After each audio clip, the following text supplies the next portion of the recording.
Bienvenue dans cette édition de Première Classe TV. L'aviation du futur à l'honneur aujourd'hui. Tout d'abord avec Virgin Atlantic qui va opérer un vol transatlantique zéro émission nette. Et à l'autre bout du monde, Air New Zealand qui a commandé 4 appareils futuristes zéro émission à hydrogène, hybride électrique ou électrique et elle espère les mettre en service avant 2026. L'aviation du futur, c'est tout de suite sur Première Classe TV. Cette année, le premier vol transatlantique zéro émission au monde décollera du Royaume-Uni.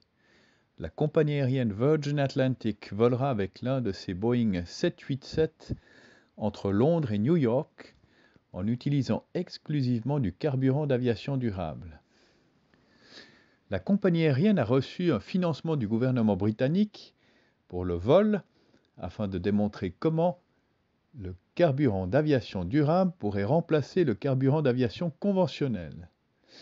Il travaillera avec un consortium composé de Rolls-Royce, Boeing, Pratt & Whitney, Imperial College London, l'Université de Sheffield, lorsqu'il remplace complètement le kérosène. Le carburant d'aviation durable peut réduire les émissions de carbone tout au long de son cycle de vie de plus de 80% par rapport au carburant fossile conventionnel. Le vol de Virgin Atlantic devrait être propulsé par du carburant d'aviation durable fabriqué principalement à partir d'huile de cuisson usagée.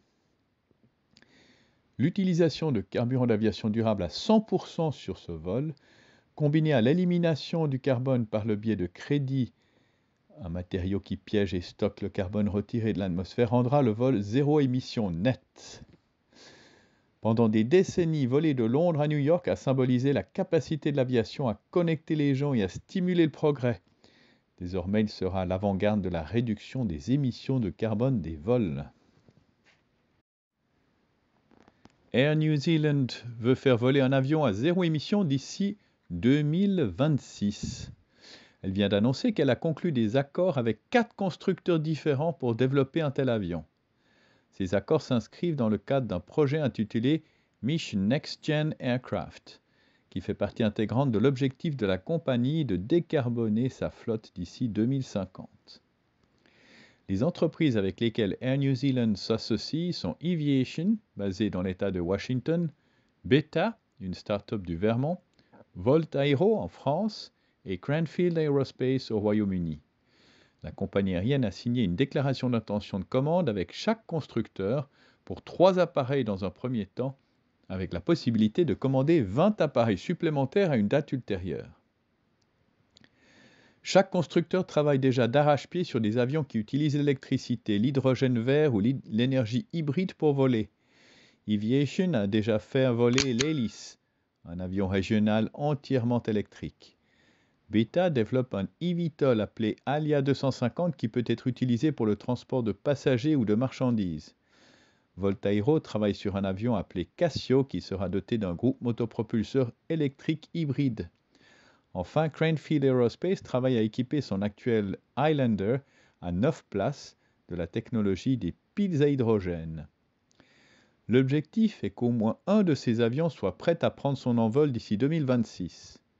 Air New Zealand espère l'utiliser pour remplacer le Q300, un avion à hélice utilisé pour les courts trajets en Nouvelle-Zélande, dans sa flotte domestique actuelle.